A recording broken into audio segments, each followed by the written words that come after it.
Assalamualaikum warahmatullahi wabarakatuh. Saya Serli Agustina akan menjelaskan mengenai isu seputar konsolidasi.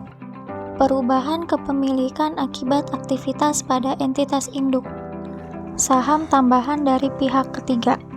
Menurut PSAK 65, perubahan dalam bagian kepemilikan induk pada entitas anak yang tidak mengakibatkan hilangnya pengendalian entitas induk pada entitas anak adalah transaksi ekuitas. Ketika proporsi ekuitas yang dimiliki oleh kepentingan non-pengendali berubah, entitas induk menyesuaikan jumlah tercatat kepentingan pengendali dan kepentingan non-pengendali untuk mencerminkan perubahan kepemilikan relatifnya dalam entitas anak.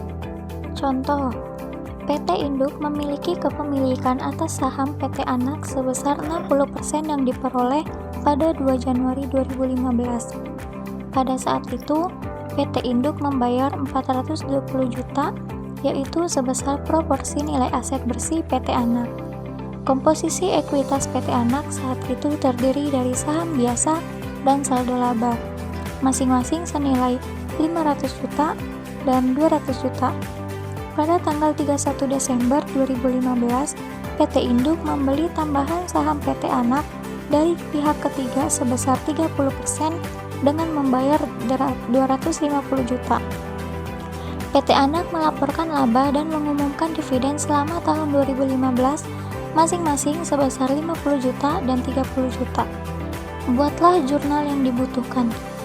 Untuk menghitung nilai aset bersih pada 31 Desember 2015 yaitu nilai aset bersih PT Anak sebesar 720 juta, persentase tambahan kepemilikan yaitu 30%, maka penambahan nilai tercatat investasi yaitu sebesar 216 juta.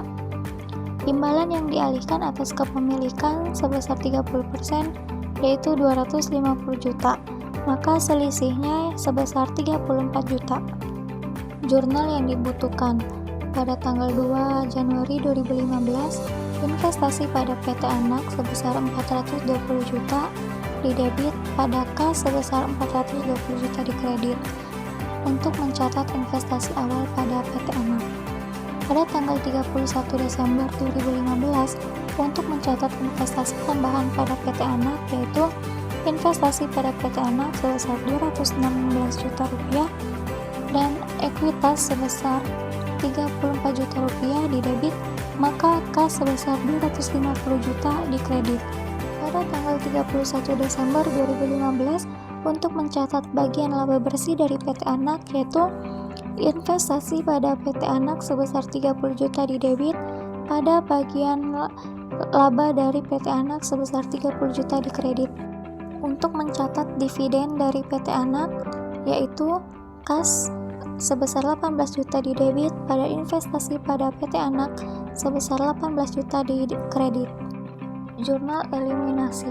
Untuk mengeliminasi ekuitas dan investasi pada PT Anak. Pada tanggal 31 Desember 2015, saham biasa sebesar 500 juta didebit, saldo laba sebesar 200 juta didebit, bagian laba dari PT Anak 30 juta didebit, bagian laba non pengendali 20 juta didebit, pada investasi pada PT Anak sebesar 648 juta dikredit, kepentingan non pengendali sebesar 72 juta dikredit, dan dividen diumumkan sebesar 30 juta dikredit. Entitas induk menjual sebagian saham kepada pihak ketiga. Entitas induk juga dapat menjual bagian kepemilikannya atas entitas anak, di mana sebelumnya entitas induk telah memperoleh pengendalian. Akibat penjualan tersebut, substansi pengendalian dapat hilang atau tetap ada. Ketika proporsi ekuitas yang dimiliki oleh kepentingan non-pengendali berubah, entitas induk menyesuaikan jumlah tercatat kepentingan pengendali dan kepentingan non-pengendali untuk mencerminkan perubahan kepemilikan relatifnya dalam entitas anak. Selanjutnya, perubahan kepemilikan akibat aktivitas pada entitas anak. Entitas anak menerbitkan tambahan saham kepada entitas induk. Entitas anak dapat menerbitkan tambahan saham ketika membutuhkan suntikan dana baru. Saham tambahan yang diterbitkan dapat dibeli oleh entitas induk atau oleh pihak lain. Jika dibeli seluruhnya oleh entitas induk, maka persentase kepemilikan entitas induk akan meningkat, sedangkan persentase kepemilikan non-pengendali akan berkurang. Contohnya, PT Induk membeli 350.000 lembar dari 500.000 lembar saham beredar PT Anak pada 2 Januari 2015. Pada saat itu, PT Induk membayar 490 juta, yaitu sebesar proporsi nilai aset bersih PT Anak.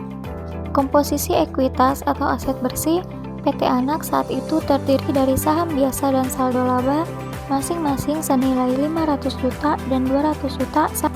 Saham PT Anak memiliki nilai nominal atau par 1.000 per lembar.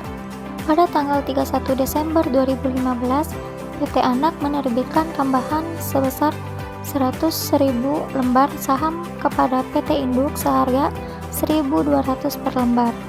PT Anak melaporkan laba bersih sebesar 50 juta dan dividen sebesar 30 juta. Dampak dari penerbitan tersebut adalah semakin meningkatnya kepemilikan PT Induk menjadi 75% atau 450.000 lembar per 600.000 lembar. Perhitungan persentase kepemilikan. Kepemilikan saham penambahan pada PT Induk sebesar 350.000 dan jumlah beredar sebesar 500.000. Persentase PT Induk sebesar 70%. Penerbitan saham tambahan PT Induk sebesar 100.000, jumlah beredar sebesar 100.000. Kepemilikan saham setelah penambahan pada PT Induk sebesar 450.000 dan jumlah beredar sebesar 600.000, persentase sebesar 75%. Perhitungan nilai tercatat investasi. Saham biasa sebelum sebesar 500 juta, setelahnya sebesar 600 juta. Tambahan modal disetor sebelum 0, setelahnya 20 juta rupiah. Saldo laba sebesar 220 juta, setelahnya sebesar 220 juta. Maka jumlah sebelum sebesar 720 juta dan jumlah setelah sebesar 840 juta. Kepemilikan saham sebelum sebesar 70% dan setelah 75%. Maka nilai tercatat investasi sebesar 504 juta dan setelah sebesar 630 juta, maka selisihnya sebesar 126 juta. Jurnal untuk mencatat investasi awal pada PT Anak.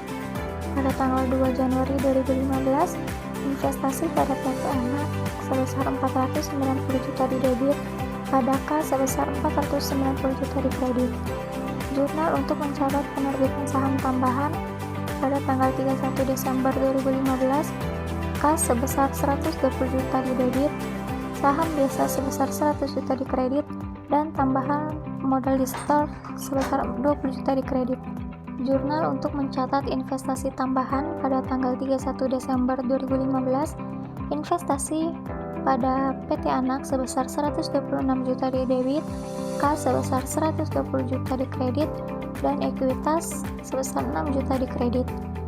Jurnal untuk mencatat bagian laba bersih dari PT Anak pada tanggal 31 Desember 2015, investasi pada PT Anak sebesar 35 juta, bagian laba dari PT Anak sebesar 35 juta di kredit. Jurnal untuk mencatat dividen dari PT Anak pada tanggal 31 Desember 2015, yaitu kas sebesar 21 juta di debit pada investasi pada PT Anak sebesar 21 juta di kredit. Jurnal eliminasi untuk mengeliminasi ekuitas dan investasi pada PT Anak. Pada tanggal 31 Desember 2015, saham biasa sebesar 600 juta di debit, saldo laba 200 juta di debit, bagian laba dari PT Anak 35 juta di debit, bagian laba non pengendali 15 juta di debit, tambahan modal disetor 20 juta di debit. Pada investasi pada PT Anak 630 juta di kredit, kepentingan non pengendali 210 juta di kredit, dan dividen diumumkan 30 juta di kredit. Entitas anak menjual saham tambahan kepada pihak ketiga. Selain entitas induk, entitas anak juga dapat menerbitkan tambahan saham kepada pihak ketiga. Jika dibeli seluruhnya oleh pihak ketiga, maka persentase kepemilikan entitas induk akan turun, sedangkan persentase kepemilikan non-pengendali akan naik. Entitas anak membeli saham Trisuri dari entitas induk. Entitas anak dapat membeli saham Trisuri dengan alasan tertentu. Saham Trisuri dapat dibeli dari entitas induk atau pihak lain. Jika dibeli seluruhnya dari entitas induk, maka persentase kepemilikan entitas induk akan turun, sedangkan persentase kepemilikan non-pengendali akan naik. Entitas anak membeli saham Trisuri dari pihak ketiga. Saham Trisuri dapat dibeli dari entitas induk atau pihak lain. Jika dibeli seluruhnya dari pihak ketiga, maka persentase kepemilikan entitas induk akan naik, sedangkan persentase kepemilikan non-pengendali akan turun. Baiklah, hanya ini yang dapat saya sampaikan. Mohon maaf apabila ada kesalahan dalam pengucapan. Terima kasih. Wassalamualaikum warahmatullahi wabarakatuh.